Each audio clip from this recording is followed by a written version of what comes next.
Hello everyone, welcome to my new blog. आज मैं शिवबाड़ी मंदिर आई हूँ जो कि ऊना के सब डिस्ट्रिक्ट अम्ब के गगरेट में अम्बोटा गांव में स्थित है। शिवबाड़ी मंदिर ऊना से अप्रोक्सीमेटली 34 किलोमीटर दूर है और यह मंदिर होशियारपुर धर्मशाला रोड पर स्वां नदी के किनारे बना हुआ है। हिमाचल प्रदेश का यह एक ऐसा मंदिर है, यहाँ भगवान भोलेनाथ बालक के रूप में खेला करते थे और इस मंदिर में मुगल बादशाह औरंगजेब को भगवान भोलेनाथ की शक्ति के आगे झुकना पड़ा था और कहा जाता है कि यहीं पर पांडवों को गुरु द्रोणाचार्य ने धनुर्विद्या सिखाई थी।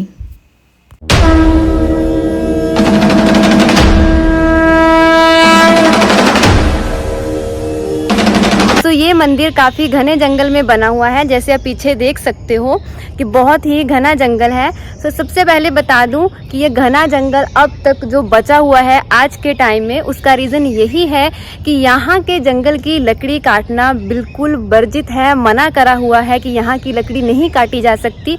यहाँ की लकड़ी का प्रयोग सिर्फ और सिर्फ दाह संस्कार, यज्ञ अनुष्ठान या फिर साधु संत महात्माओं के द्वारा यज्ञ के लिए इस्तेमाल किया जाता है। उसके अलावा किसी भी अन्य कार्य के लिए इस लकड़ी का यूज करना बिल्कुल मना है।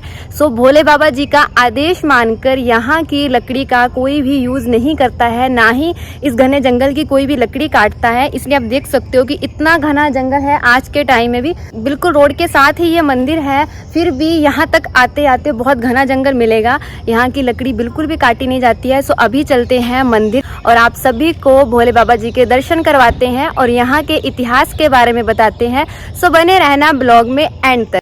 ये है शिवबाड़ी मंदिर। यह मंदिर लगभग 5000 साल पुराना है और इस मंदिर को द्रोण मंदिर के नाम से भी जाना जाता है। एंट्री इस साइड से लेने वाला, ना कि दूसरी साइड से। दूसरी साइड से एंट्री तब होती है जब बहुत ज्यादा भीड़ होती है। सो अभी हम इस साइड से एंट्री लेने वाले। शिवबाड़ी का अर्थ है शिवजी का वास और कहा जाता है कि यहाँ पर औरंगजेब को भी भगवान भोलेनाथ की शक्ति के आगे झुकना पड़ा था। कहते हैं कि यह स्थान महाभारत में कौरवों और पांडवों के गुरु द्रोणाचार्य की नगरी थी और यहाँ पे आप जो जितने भी मंदिर देख रहे हैं, इन सभी मंदिरों में आपको भगवान भोलेनाथ जी के दर्शन हो जाएंगे। और ये मंदिर महाभारत काल के हैं और लगभग ये सभी मंदिर 5000 वर्ष पुराने हैं। यहीं पर गुरु द्रोणाचार्य ने कौरवों और पांडवों को धनुर्विद्या सिखाई थी। कहते हैं कि गुरु द्रोणाचार्य हर रोज स्वां नदी में स्नान कर संध्या को पाठ करने भगवान शिव की आराधना के लिए कैलाश पर्वत पर जाया करते थे। यहाँ पर गुरु द्रोणाचार्य अपनी पुत्री यजति के साथ रहते थे। एक दिन गुरु द्रोणाचार्य की पुत्री हट करने लगी कि आप हर रोज कहाँ जाते हैं, मैं भी आपके साथ चलूंगी। तब गुरु द्रोणाचार्य ने यजति को समझाते हुए कहा कि अभी तुम बहुत छोटी हो, सो तुम घर पर रहकर ही भगवान शिवजी का बीज मंत्र का जाप करो और जब तुम बड़ी हो जाओगी तब मैं तुम्हें अपने साथ ले जाऊंगा। उसके बाद से उसने भगवान भोलेनाथ का बीज मंत्र ओम नमः शिवाय का जाप करना शुरू किया और उसकी दृढ़ विश्वास और भक्ति से भगवान भोलेनाथ प्रसन्न हो गए और तब भगवान भोलेनाथ बालक के रूप में यजति के साथ हर रोज खेलने आया करते थे।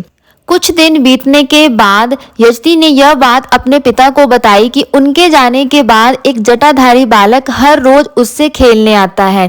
यह सुनकर गुरु द्रोणाचार्य ने सोचा कि मैं भी उस बालक को देखूंगा।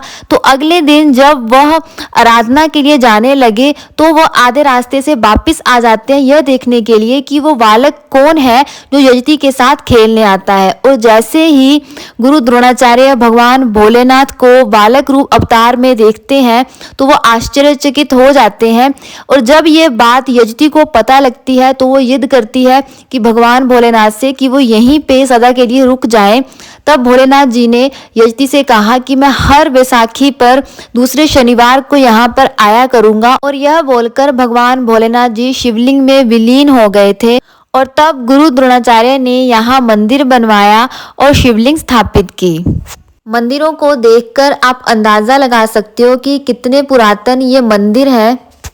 चलिए अब चलते हैं मंदिर के अंदर और भगवान भोलेनाथ जी के दर्शन करते हैं। कहते हैं जब मुगल सम्राट औरंगजेब को हिंदू मंदिरों को ध्वस्त करने का आदेश मिला तो औरंगजेब अपनी सेना को लेकर इस शिव मंदिर को तोड़ने आया। तो जैसे ही उसकी सेना ने पवित्र पिंडी को हाथ लगाया तो पिंडी और जलहरी नीचे होती चली गई। यह देखकर मुगल सम्राट को गुस्सा आया और उसने हुक्म दिया कि इस पिंडी को उखाड़ फेंको।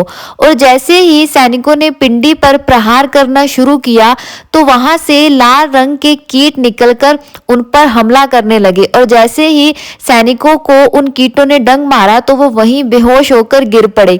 देखते ही देखते सारी मुगल सम्राट की सेना बेहोश हो गई। तब सम्राट ने दोनों हाथों को जोड़कर भगवान शंकर से क्षमा याचना की और तब पास में कुछ बुजुर्ग लोग खड़े हुए थे तो उन्होंने जलहरी का जल लेकर सब सैनिकों पे छींटे मारे तो सारी की सारी सेना होश में आ गई। इस तरीके से औरंगजेब को भी भगवान भोलेनाथ की शक्ति के आगे झुकना पड़ा और उसके बाद क्षमा याचना मांगने के बाद मुगल सम्राट बिना तोड़फोड़ किए अपनी सेना सहित वापस चला गया। और आज भी यह पवित्र पिंडी जमीन के अंदर धसी हुई है।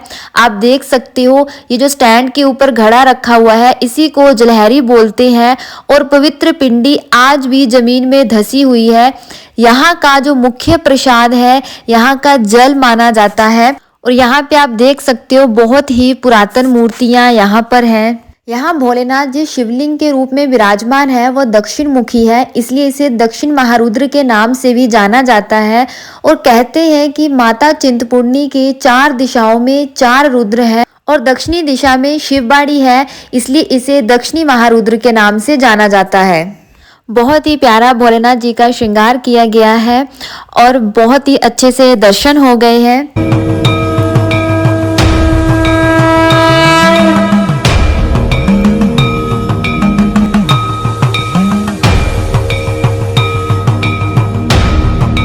ये सारा मंदिर परिसर है और मंदिर परिसर में नंदी जी भी विराजमान है।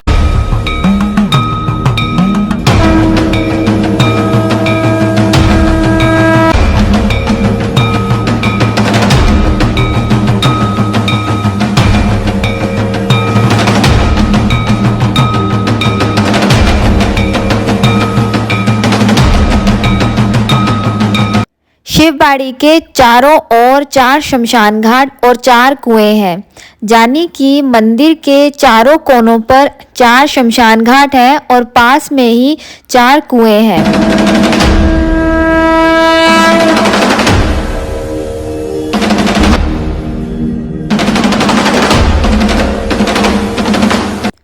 अभी हम नीचे आ गए हैं। ये है वो कुआं जिसके बारे में मैं बात कर रही थी। यहीं पे पास में शमशान घाट है और इसी तरीके से मंदिर के बाकी 3 कोनों पर भी ऐसे ही 3 कुएं हैं और 3 शमशान घाट हैं। ये थी मंदिर के बारे में सारी जानकारी जो मैंने आपके साथ शेयर करी। अभी आपने भोले बाबा जी के दर्शन किए, मंदिर का पूरा इतिहास जाना। अंबोटा गांव को गुरु द्रोणाचार्य जी की नगरी बोला जाता है। वीडियो को अपने फ्रेंड्स फैमिली के साथ जरूर शेयर करना ताकि जिनको भी ये मंदिर के बारे में नहीं पता है और या फिर यहाँ आ चुके हैं पर इतिहास के बारे में नहीं पता है उनके साथ जरूर शेयर करना। आई होप कि आपको जो वीडियो अच्छी लगी होगी। सो जाने से पहले वीडियो को लाइक शेयर कर देना और इसके साथ ही सब्सक्राइब बटन को प्रेस कर देना। Thank you so much for watching this blog.